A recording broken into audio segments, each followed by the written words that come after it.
Hoje é uma celebração bastante importante.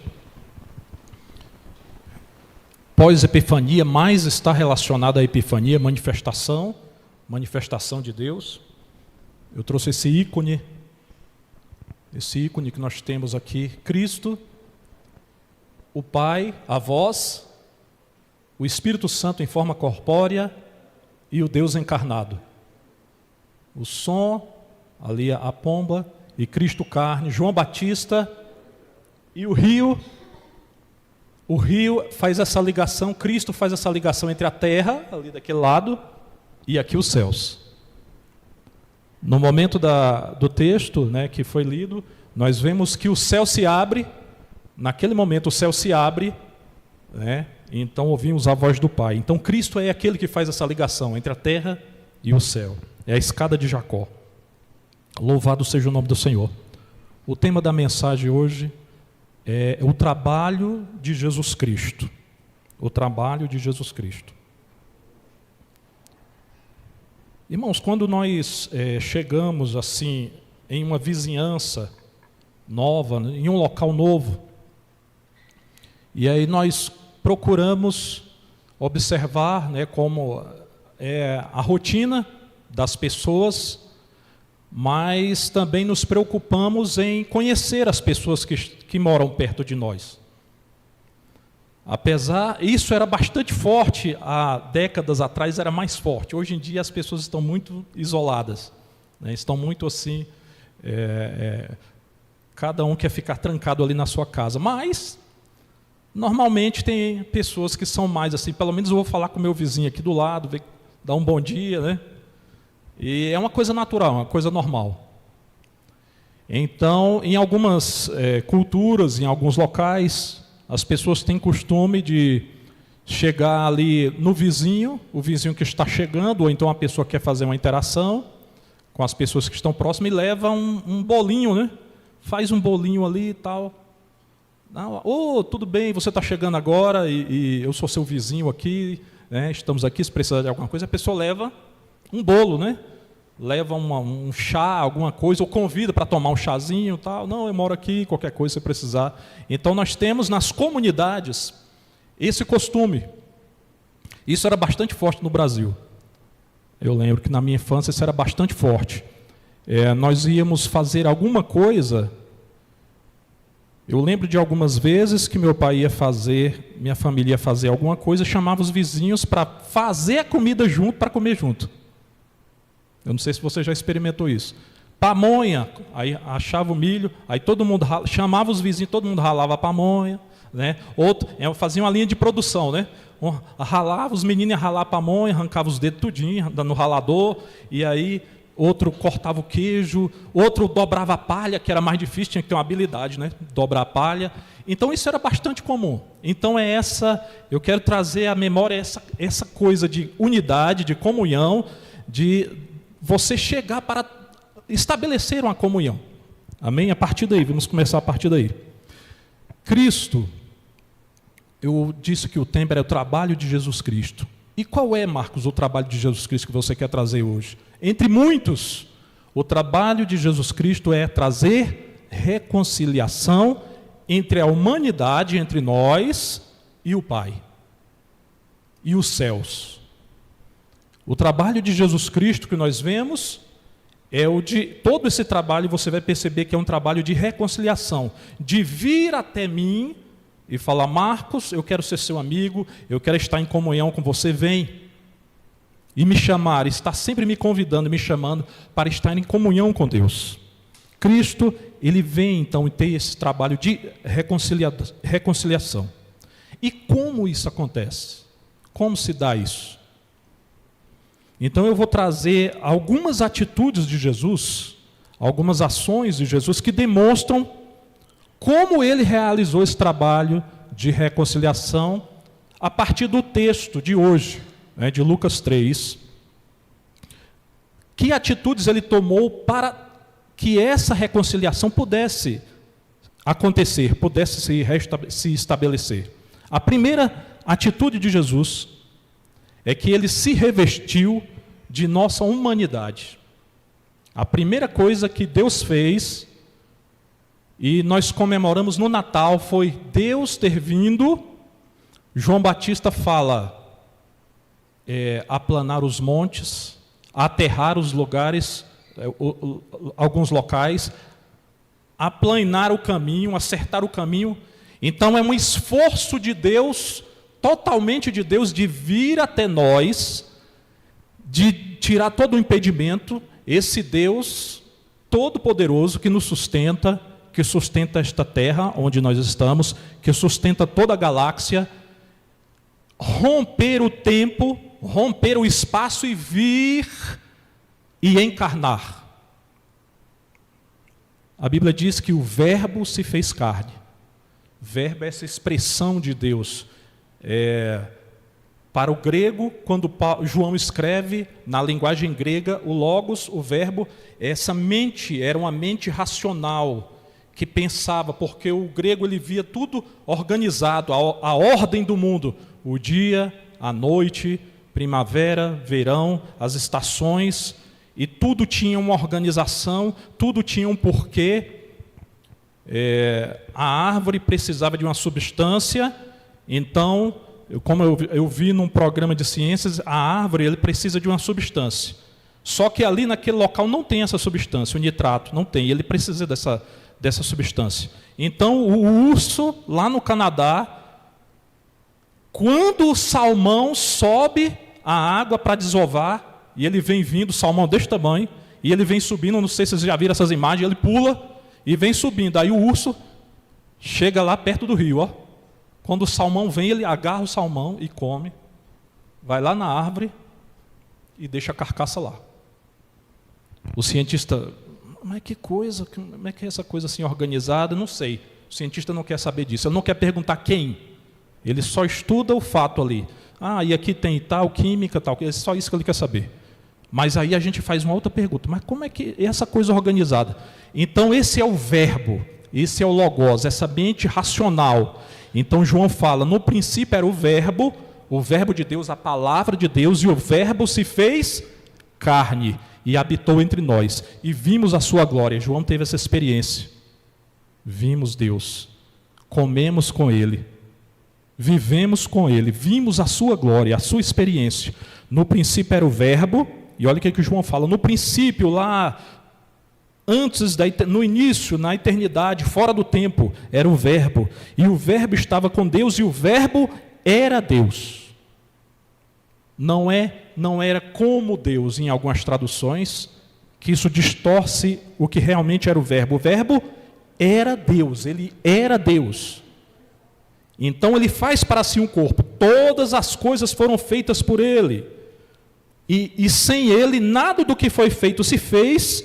E lá no verso 14, no final dessa canção, é um belo hino que João fala, recita, ele fala, e o verbo se fez carne e habitou entre nós. Então é isso que nós comemoramos no Natal. Jesus Cristo, ele assume a nossa natureza. O Deus, Espírito, vem e assume a nossa natureza, se reveste de carne. E assumindo, quando ele assume esta natureza, obedece ao Pai, está consciente de tudo que está acontecendo, mas mesmo assumindo esta natureza, ele não peca. Ele não peca, mas ele carrega as consequências do pecado. De que forma? No sofrimento que ele veio aqui, no suor, no trabalho, nas dores da humanidade, as lágrimas que ele derrama, o sofrimento, os trabalhos, ao caminhar pela Judeia ali no sol quente, para salvar as almas, e sentir o sofrimento e a dor das pessoas, e sentir tudo aquilo ali, mas ele assume para si esse corpo. Então, para curarmos desse pecado e das consequências do pecado, ele assume os resultados no seu corpo, lá na cruz, que é a morte. Na cruz ele morre como um ser humano comum, ali, sem ter pecado, inocentemente, então ele assume para si. E quando ele faz isso, ele cura as consequências do pecado, que é a morte eterna e também, posteriormente, a morte física. A morte eterna é essa separação. Deus é vida. Longe de Deus você está morto. Você só tem vida em Deus. Perto de Deus vivo, longe de Deus morto. Então, ele, naquele evento, ele assume em si, no seu corpo, na sua carne, as consequências do pecado, sem ter pecado. E aí, então, ele cura o homem e dá vida ao homem. E isso não é uma coisa somente externa, somente jurídica. Deus olhando para o meu pecado, dizendo, olha para mim, eu creio em Jesus, ele diz, bate o martelo e diz, está salvo, está perdoado, ele crê em Deus. Não é só isso externamente, mas internamente também acontece alguma coisa. Quando ele vem e assume a nossa carne, algo interior, e esse algo interior nós podemos chamar que é a graça de Deus. A graça de Deus vai sendo derramada e vai começando a atuar em mim. E aquilo que eu fazia antes de crer, aquilo começa a me incomodar depois de crer, depois de ter entregue a minha vida e ter sido batizado. Começa a me incomodar. E alguma coisa me diz, olha, não faça mais isso. Não haja mais dessa forma. Você está desagradando a Deus. E aí você sente vontade de ler a palavra. E você lê a palavra e começa a entender a vontade de Deus. Então, nesse movimento de Deus vir e encarnar, ele nos cura não só externamente das consequências do pecado, mas também vai tirando de nós o pecado. Ele vai limpando aos poucos. Isso é uma caminhada. Isso leva tempo. Isso ele vai nos corrigindo, vai puxando a nossa orelha, vai apertando, puxa o tapete, tem hora, né? Tem hora que você faz alguma coisa e sente aquele baque, e aí você percebe, isso foi consequência de uma atitude que eu tomei. Então, queridos, nessas atitudes que eu estou falando para vocês, que Cristo fez para nos trazer reconciliação, eu quero que você se atente para o fato de que cada atitude dessa que Cristo tomou, exige de nós uma resposta. Ele fez essa atitude, mas Ele quer que nós demos uma resposta diante dessa atitude. Então Jesus Cristo se revestiu de humanidade para reconciliar o homem com Deus. E qual é a nossa atitude? Ele vem, e é assim que eu creio, eu sei que muitos irmãos creem de forma diferente, mas eu creio que essa obra foi para toda a humanidade.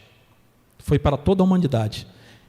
Então, existe um ponto em que eu também tenho que tomar posse dessa obra. Ir até Deus, crer. Eu sei que esse movimento, existe muito debate nesse movimento, como ele acontece, mas tem alguma coisa que eu tenho que fazer. Então, crer, ir até Deus e aceitar este convite de Deus. Esse convite de quê? Eu quero ser seu amigo, Marcos. Eu quero ter comunhão com você. Então, ir até Deus, ir ao encontro de Deus.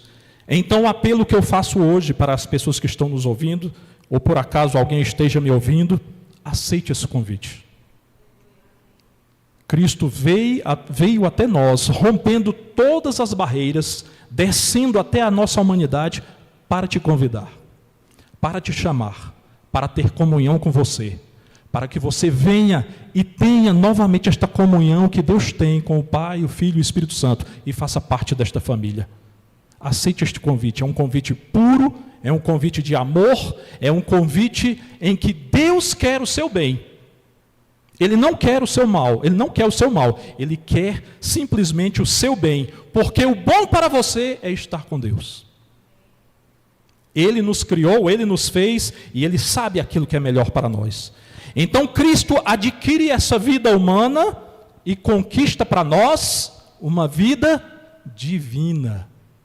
Não como a dele, mas uma vida que será transformada, e a Bíblia diz que seremos semelhantes a Ele. Irmãos, ainda não é manifestado o que havemos de ser, mas quando Ele se manifestar, seremos semelhantes, para que nós possamos estar em comunhão. Mas nós já experimentamos essa vida a partir de agora, a vida de estar na presença de Deus, de ter comunhão com Deus, de estar próximo de Deus. A vida já está naqueles que creem. A vida divina já está naqueles que creem. É a graça, é o Espírito Santo de Deus que está em nós. Então, a primeira coisa, Jesus Cristo reconciliou as pessoas com Deus, revestindo-se de humanidade. O que ele fez? Revestiu-se de humanidade. Se fez homem, o Verbo se fez carne. Graças a Deus. Segunda coisa, ele se revestiu primeiramente de humanidade e também, a segunda coisa, ele se humilhou. Cristo se humilhou. Irmãos, uma coisa na minha vida que mais me impressiona é como Cristo, sendo Deus, se submeteu para nos salvar.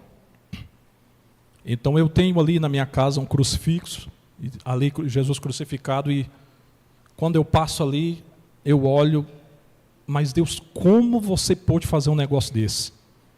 Eu sempre penso isso, irmão. Eu estou na rua, então você vê o seu dia a dia, os trabalhos, os cansaços, mas Deus, como você pôde passar por um negócio desse, se submeter assim? Vir até nós, deixar a glória, irmãos.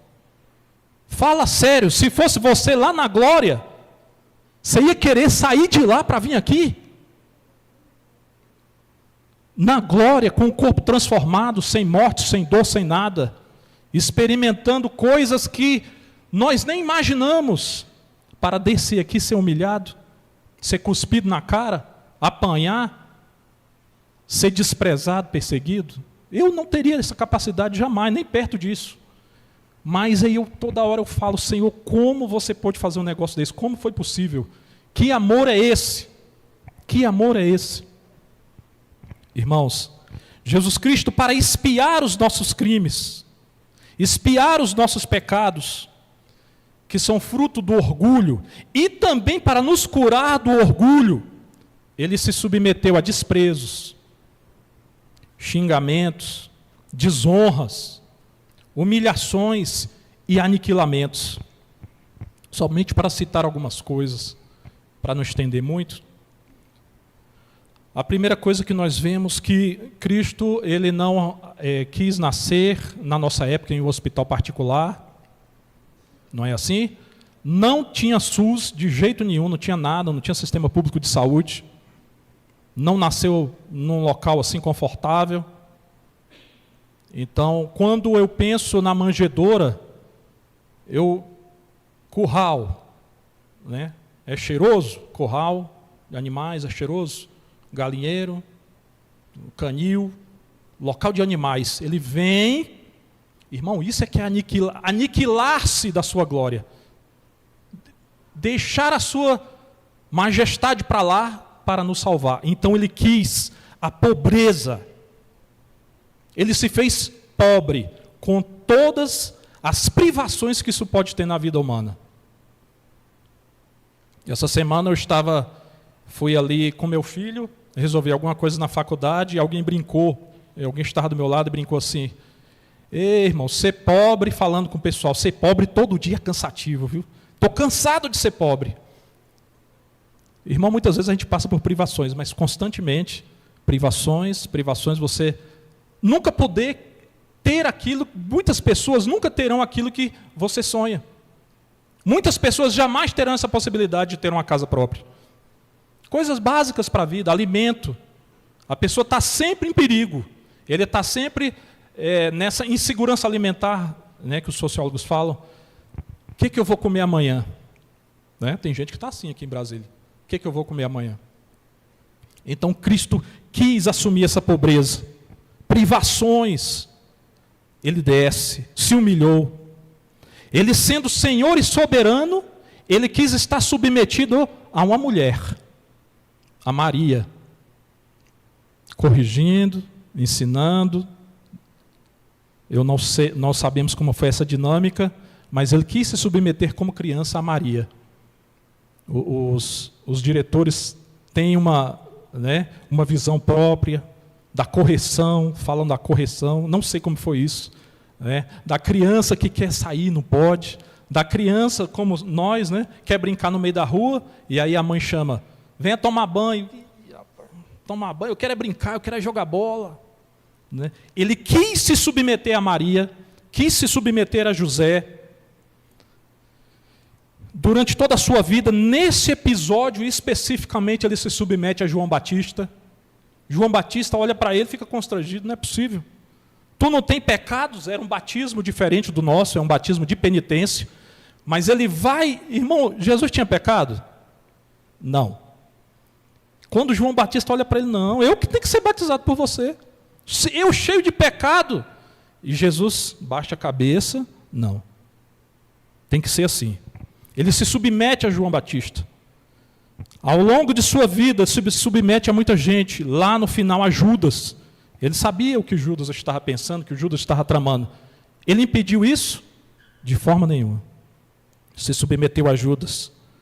Diante dos juízes, ele se abaixa a cabeça e se submete aos juízes.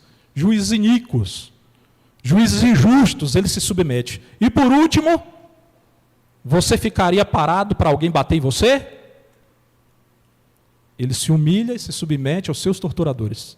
Ele poderia muito bem ter saído dali, mas não quis. Quis trazer reconciliação. Eu preciso fazer isso para que aquele meu irmão, para que aquela pessoa consiga ter acesso a Deus. Eu preciso me submeter e apanhar. Eu preciso me submeter e ser chicoteado. Eu preciso me submeter e ser crucificado. Ainda que eu possa sair daqui. E ele mesmo fala isso. Se eu quisesse, mas eu abaixou a cabeça e se submeteu. Irmãos, como ele pôde fazer um negócio desse? Como foi possível? Ele se humilhou. Ele se humilhou. E, como eu disse, a vida de Cristo é riquíssima. E um dos motivos que Jesus se fez carne foi para ser um modelo para nós, um exemplo de vida, um exemplo de santidade, um exemplo daquele que agrada a Deus.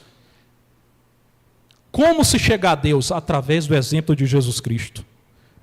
E por que, Marcos, a humildade, você está falando tanto da humildade, que ele se humilhou? Por que isso é importante?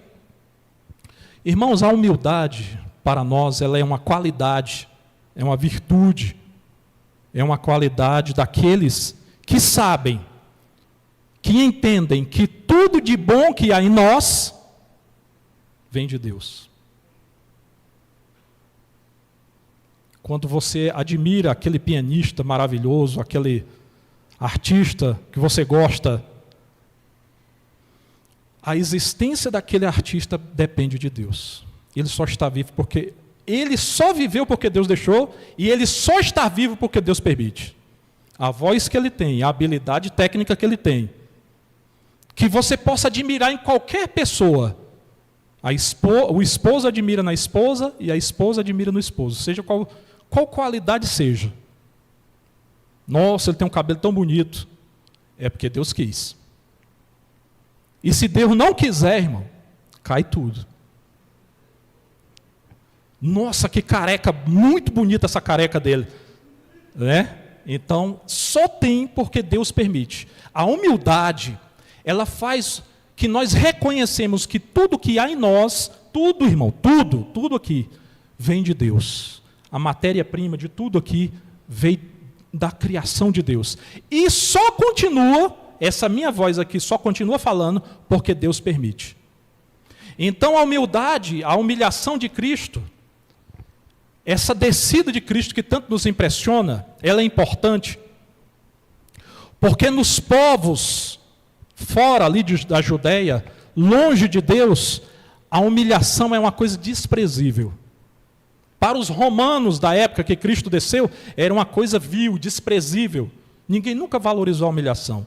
Hoje em dia, na nossa cultura, que quer tirar Deus de cena a todo custo, então os gurus vão dizer, não, você é forte, você pode, você consegue, inflando aqui a sua autoestima. Eu não quero abaixar a sua autoestima, mas você só tem o que você tem porque Deus permite. E a humildade é essa capacidade de reconhecer isso, de reconhecer que tudo que você tem, Quando a humildade olha para a qualidade de alguém, quando ela olha, ela admira. Nossa, que interessante, como essa pessoa tem essa qualidade, é muito bonito, é muito belo, é agradável. Mas ele olha e louvado seja o nome do Senhor. Graças a Deus, isso vem de Deus. 1 Coríntios, capítulo 4, acho que eu separei aqui, capítulo 1 Coríntios 4, 7, diz assim, olha o que Paulo diz para os coríntios: o que há de superior em ti? Que é que possuis que não tenhas recebido? E se o recebeste, por que te glorias? Como se não tivesse recebido. Então Paulo está falando isso. Baixa o nariz, porque tudo que você tem foi Deus que te deu. Não se ache melhor do que ninguém. Se ele tem, louvado seja o nome do Senhor. Se você tem alguma coisa, glória a Deus. E só tem porque Deus te deu. Então a humildade é importante. Então Cristo vem para nos ensinar sobre a humildade. Outra coisa importante, e que muitas vezes as pessoas não se dão conta, é que a humildade é uma virtude porque ela é o inverso do quê? Do orgulho. Então, para trazer à memória como o orgulho é ruim, o orgulho era o que havia em Lúcifer quando ele se rebelou contra Deus. O orgulho é a rebelião contra Deus. Quem é orgulhoso não aceita Deus. Um dos pecados do ateu é que ele não quer Deus. Ele não quer ninguém mandando nele. Não, negativo, quem manda na minha vida sou eu. O orgulho não se submete. O orgulho é esse pecado que rouba os direitos de Deus. Já vi alguém dizendo assim, às vezes nós falamos, nossa, eu fiz aquilo, e aí depois eu fiz isso, e eu fiz aquilo aqui. É mesmo? Foi. Eu fiz isso, fiz aquilo outro, e resolvi o problema. Rapaz, tu é o bichão mesmo, né? Assim que o pessoal fala, tu é o bichão mesmo, hein? Rouba os direitos de Deus. Se você faz alguma coisa, louvado seja o nome do Senhor. Você só fez, só tem essas qualidades. Entende como isso é assim, as pessoas não percebem? Esse é o pecado do orgulho. O orgulho é rebelião contra Deus, é um pecado grave. É atribuir a si mesmo aquilo que foi dado por Deus, principalmente os dons. Eu já vi alguns pregadores chegando e falando, irmão, eu fui no culto lá e Deus curou, Deus fez maravilhas, Deus operou, e esquece de dar glória a Deus. Muitas vezes nós pecamos com orgulho até nos dons da graça, até nas coisas sobrenaturais. Irmão, nós não temos dom de nada, irmão. Tudo que nós temos foi Deus que deu. Nós não temos capacidade nenhuma. Eu não tenho condição de tirar uma dor de cabeça de ninguém. Se temos, se foi dado, foi Deus que deu. Então, por isso que a humildade é importante. E então nós vamos aqui para a prática. Como eu disse, Cristo vem para nos ensinar, para dar o exemplo. Então Paulo, falando aos Filipenses, diz o seguinte, Filipenses capítulo 2, do verso 5 ao 8. Olha o que Paulo fala. Haja em vós o mesmo sentimento. Sentir da mesma forma. E pensar que no de Cristo Jesus. Haja em vós o mesmo sentir e o mesmo pensar que houve em Cristo Jesus. Como eu disse, não é somente uma coisa exterior, extra nós. A salvação não é só uma coisa que Deus bateu o martelo e falou, você está justificado. Não, a justificação ela opera dentro de você também. Haja em você um sentir e um pensar como em Cristo. E o que é que Cristo fez? Como era o sentir e o pensar de Jesus? Ele, existindo em forma divina, não se apegou a ser igual a Deus. Como é possível isso? Ele era Deus e não se apegou em ser igual a Deus. Mas despojou-se, outras Bíblias falam, aniquilou-se, assumindo a forma de escravo. E tornando-se semelhante ao ser humano. E encontrando um aspecto humano, humilhou-se, fazendo-se obediente e obediente até a morte e morte de cruz. Então o que Paulo está ensinando aqui? Cristo nos ensinou como é que faz. Foi descendo, descendo, descendo, descendo, descendo. Há uma parte, numa carta de Paulo, que Paulo fala bem assim, eu sou muito bravo de longe, mas de perto eu sou manso. Quando ele mandava a carta, ele... Marco, como é que você pode fazer isso? Você não devia ter feito isso. Pastor, vai lá e bota o marco de prova. Mas quando ele chega lá perto, meu irmão, eu sei que a luta é grande, aquele amor, aquela humildade. Paulo fala isso. Haja em você o mesmo sentir que em Jesus Cristo. O mesmo sentir. O quê? Sentir o quê? Sendo Deus, não apegou-se a ser igual a Deus. E nós, irmão? Se tudo que há de bom em nós foi Deus que nos deu, o que sobrou? Os filósofos dizem o nada. Calvino fala o nada e o pecado. Quando alguma coisa boa eu faço, glória a Deus. Quando uma coisa errada faço, olha o marco aí, ó. Esse aqui é o marco. Aí agora a gente viu ele de verdade. Então, irmãos, o mesmo sentimento, tenha o mesmo sentimento em você. E o mesmo pensar de Jesus Cristo, que sendo Deus não quis se fazer igual a Deus, mas desceu e tomou a forma de escravo. Isso é impressionante, é uma coisa extraordinária. E Cristo falando sobre a humildade, eu tenho certeza que você já vai pensar nesse verso antes de mim. Aprendei de mim que sou manso e humilde de coração, e encontrarei descanso. Ele é um professor, ele é paciente com a gente ou não é, irmão? É manso, né? Humilde. Eu vou lá, falo, Senhor, me dá graça, e aí daqui a pouco eu estou pecando de novo. Né? E aí daqui a pouco eu estou errando de novo. E aí você chora, se arrepende, fica culpado, passa um tempo, daqui a pouco você cai de novo. E Jesus é manso e humilde. Por isso a humildade é importante. Irmãos, tudo que há em nós vem de Deus.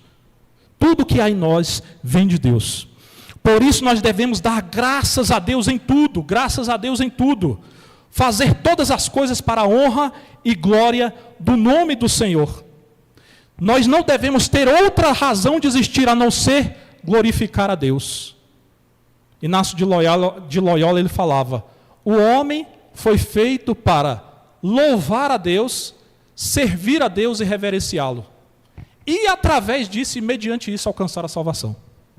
É para isso que você foi feito. As pessoas estão perdidas, o que é que eu faço? Para onde eu vou? Né? A sociedade nossa está perdida. Então eu vou dizer para você, você nasceu e existe para servir, louvar e reverenciar a Deus. Você existe para glorificar a Deus. Não fique procurando, não. Então vamos dar glória a Deus. E então, logo, submeter-se a Deus. Submeter-se à vontade de Deus. Não é assim? A natureza quer fazer, né? Quando a gente leva aquela fechada no trânsito, né? Aquela fechadinha, que você pega de surpresa, né? Muita coisa passa pela sua mente, não é verdade? E a sua natureza quer, ai meu Pai do céu, cadê o 38? Mas o Espírito Santo aqui se submete a Deus, se baixa a cabeça, calma, respira, conta até 1000, respira, vai, segue teu caminho. Não é assim? Então é essa luta constante. Irmão, o orgulhoso, ele não se submete a Deus. O orgulhoso, ele sequer ele aceita Cristo como Salvador da vida dele. Ele fala, eu não preciso de Salvador. Eu me basto. E como Senhor, então? Muito menos. Eu não vou fazer o que Deus quer, não. Vou fazer o que eu quero. Então, vamos, diante desse ensinamento de Cristo, desse descer de Cristo para nos salvar. Ele não precisava passar por nada disso, mas desceu, porque queria te salvar. Obediente até a morte, morte de cruz. O humilde, ele é obediente. Então, desce, obediente às suas autoridades, né? Ao pai, à mãe, às autoridades espirituais, aqui o nosso pastor aqui no nosso âmbito, não é assim? Autoridades, de toda forma. Nós sabemos os limites de tudo isso. Mas na nossa sociedade de hoje, irmãos, tudo é opressão. Tudo. Tudo. Pega uma ideologia, e aquela ideologia já coloca o óculos. Meu pai está me oprimindo, o pai não está fazendo nada. Meu filho vai tomar banho, está me oprimindo, já fica revoltado. Não, irmão, não é assim. Existe a opressão, não vou negar. Né? Existe opressão em vários âmbitos. Mas hoje virou geral agora. O filho já está revoltado com o pai, está revoltado com o professor, o aluno está revoltado com... todo mundo está querendo me oprimir, eu vou fazer... Não é assim. Né? Não é assim. A humildade é um valor e nós temos que buscar, e Cristo nos ensinou que nós tenhamos essa capacidade de nos submeter à vontade de Deus. Então, a segunda coisa, Cristo reconciliou as pessoas com Deus humilhando-se. O que ele fez? Humilhou-se. O que ele fez? Humilhou-se. O que Cristo fez para nos salvar? Humilhou-se. Para nos reconciliar com Deus. Veja como isso é importante. E a terceira e última coisa que Deus fez, que uma atitude que Ele tomou para nos reconciliar com Deus. Ele santificou as águas. Ele santificou as águas.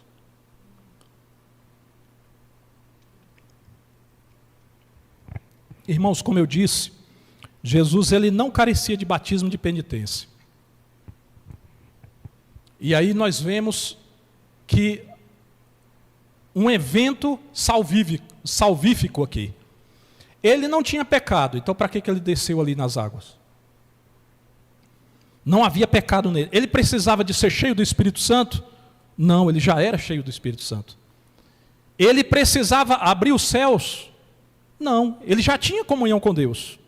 Não foi a partir daquele momento que ele teve comunhão com Deus. Não, ele já tinha comunhão com Deus. Então, Marcos, por que ele fez isso?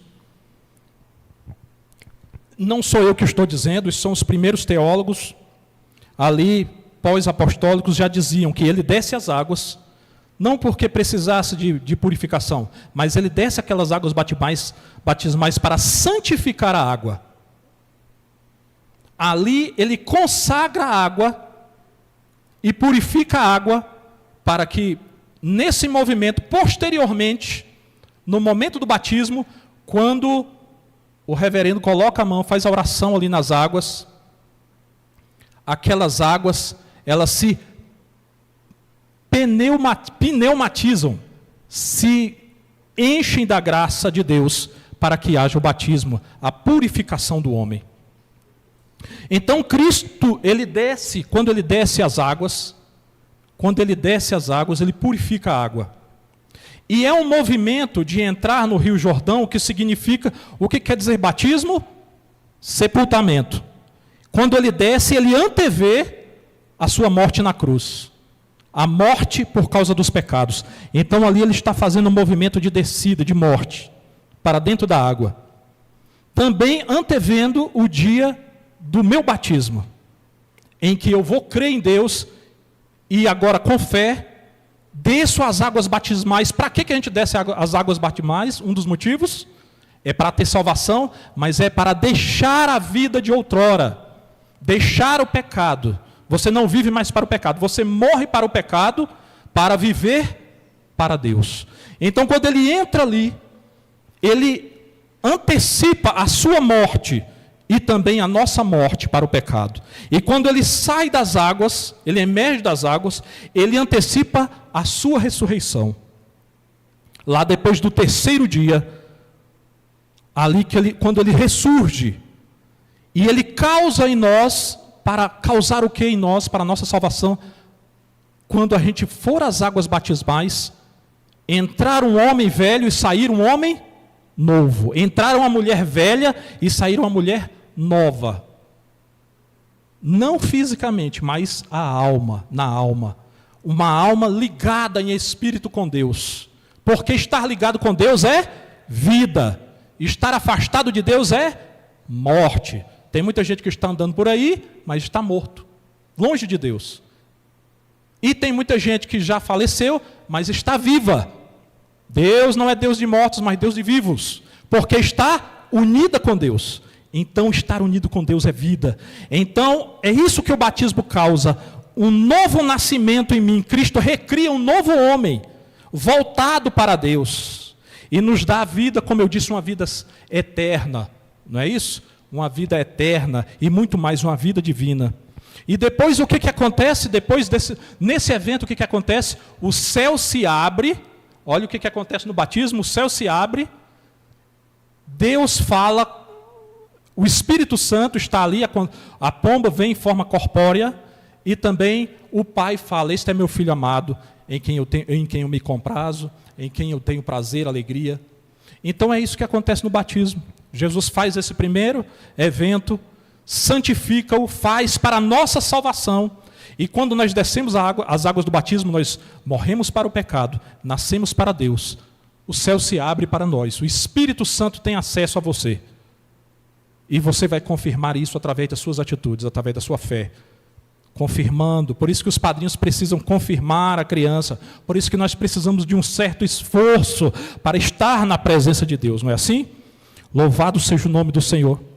Então, irmãos, não é somente o evento da cruz que salva. Muitas vezes a gente pensa, a salvação e a gente só olha para a cruz. Não. Toda a vida de Jesus Cristo é salvífica. O batismo também foi para a nossa salvação. Tanto é que quando ele, antes dele ser assunto ao céu, ele diz, né, para que os seus discípulos fossem e batizassem todos aqueles que creem. Primeiro ele faz no evento, pneumatiza o evento, santifica o evento, para que a partir daquele momento, aquela seja o nosso novo nascimento, a nossa aliança com Deus. Louvado seja o nome do Senhor. Então, quando você recebe as águas do batismo, você fica limpo do pecado, você nasce de novo. O Espírito Santo, você tem acesso, o Espírito Santo tem acesso a você, pela misericórdia de Deus. Você nasce do alto e nasce do Espírito. Porém, está vendo ali um detalhe ali que eu queria trazer ali? Abaixo de João Batista, se você descer ali, tem uns arbustos ali, e tem um instrumento ali. Que instrumento é aquele? O machado.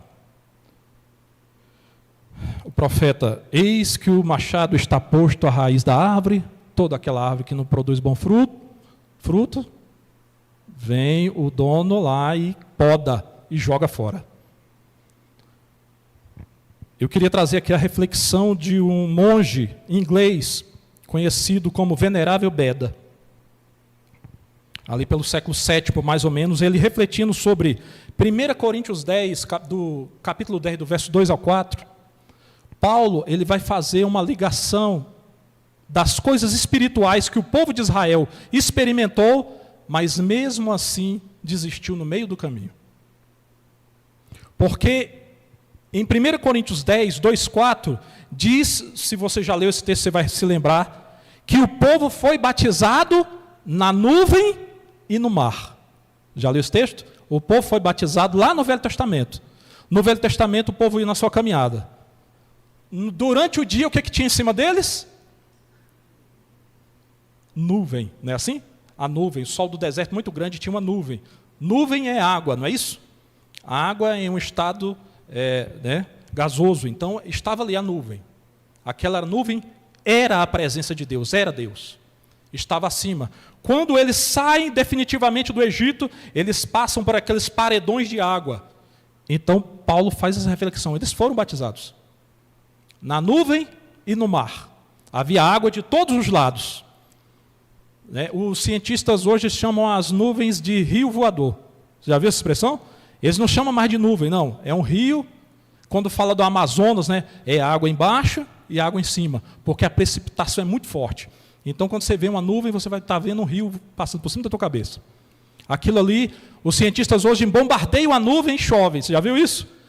Vem com um aviãozinho, e joga alguma substância química, e aquilo ali vai, condensa e cai a água. Eles fazem isso em algumas regiões. Ali no Oriente Médio eles fazem isso. Então eles foram batizados na nuvem e no mar, eles comeram alimento espiritual. Quem lembra da água na rocha? Eles estavam com muita sede, aí Moisés vai, água, e a água começa a brotar de uma rocha, do chão. de uma pedra ali. Aquilo ali foi, Paulo fala que foi um alimento espiritual, o maná que descia do céu, pão espiritual. Então, de certa forma, eles tiveram. Paulo está comparando que eles tiveram o batismo e eles tiveram a Eucaristia. Eles tinham o pão e eles tinham a água, né? Um alimento e uma bebida espiritual. E aí, qual é a reflexão que Paulo faz? Ainda assim, muitos não entraram na terra prometida. Muitos caíram por causa de idolatria. Muitos ficaram pelo meio do caminho, se revoltaram. De onde vem essa revolta? Que a gente meditou aqui? Orgulho. Eu quero é cebola, eu quero é carne, eu quero aquela pizza lá, eu não aceito isso aqui não, isso aqui. Se revolta, orgulho, e pereceram no meio do caminho, sendo batizados e participando de coisas espirituais. Olha aí, e Venerável Beda, ele medita sobre isso. Ele diz que apesar do batismo nós sermos purificados e nascermos de novo, as tentações continuam em nós. Alguém duvida disso? Alguém discorda dele? Alguém discorda que a natureza continua? Vai lá, Marco, faz isso aí, tal, mas não pode, tal. Alguém duvida disso? De forma nenhuma. A carne continua lutando, combatendo contra o espírito e o espírito contra a carne. Continua esta luta constante. E ele diz que apesar dos egípcios terem sido destruídos lá no mar, no momento do batismo, não é assim? Ele quer comparar os egípcios com a vida do outrora, a vida de pecado, que lutava contra aquele povo, e eles perecem ali. Mas quando eles entram no deserto, vários inimigos no caminho. Então essa é a nossa natureza. Vários outros desafios. Irmãos, então nós temos, ele fala, para vencer esses obstáculos, esses inimigos, nós vamos precisar suar, com Cristo à nossa frente, pedindo socorro, pedindo orientação, para que Cristo vá à nossa frente e nos sustente até a pátria celestial. Há uma luta. A gente não sabe em que medida isso se dá, né? Às vezes isso é confuso. Não, foi Deus que fez tudo, e às vezes, não, eu acho que eu tenho que fazer um pouquinho. Então, sem querer entrar no debate, mas eu entendo que alguma coisinha você tem que fazer, né? Você tem que entrar no carro e vir aqui glorificar a Deus hoje.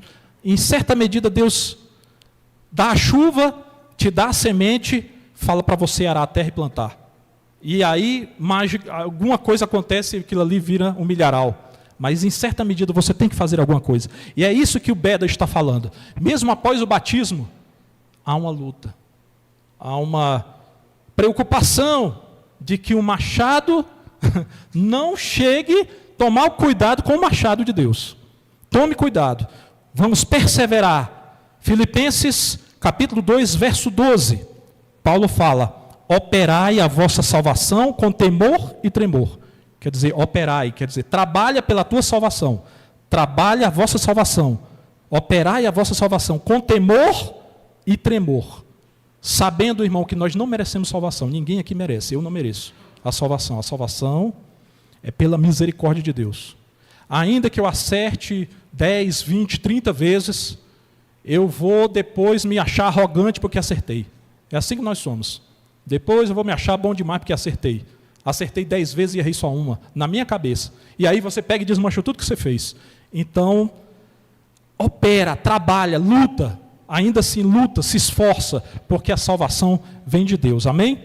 Então, para terminarmos, eu quero trazer aqui o chamado, a convocação de Hipólito de Roma, que ele fez no ano 170. Ele diz assim, venham para a água da imortalidade. Que água é essa? A água do batismo. É a água da imortalidade.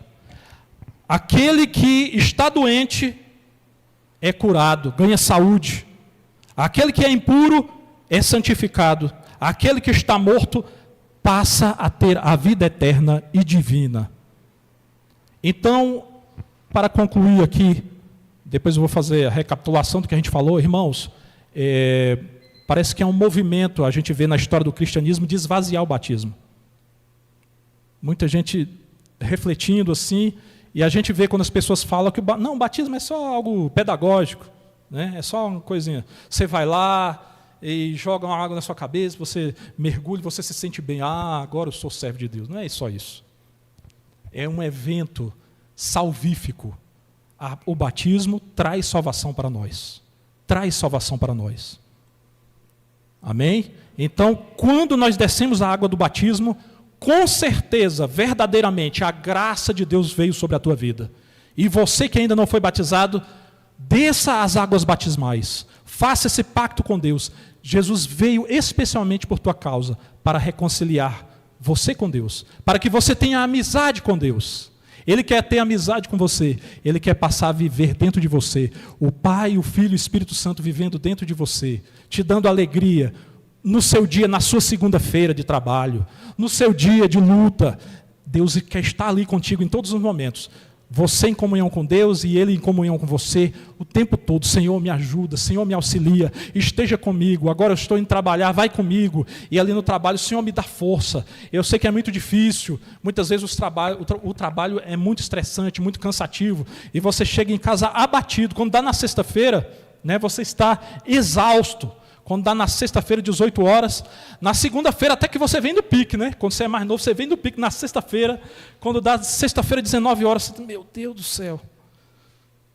Irmãos, Deus quer estar contigo no dia a dia, nas lutas, no casamento, na escola, na faculdade, todos os momentos. É comunhão, é unidade, é o melhor amigo. Amém? É o melhor amigo, é o meu amigo que vai te entender. Ele quer comunhão com você.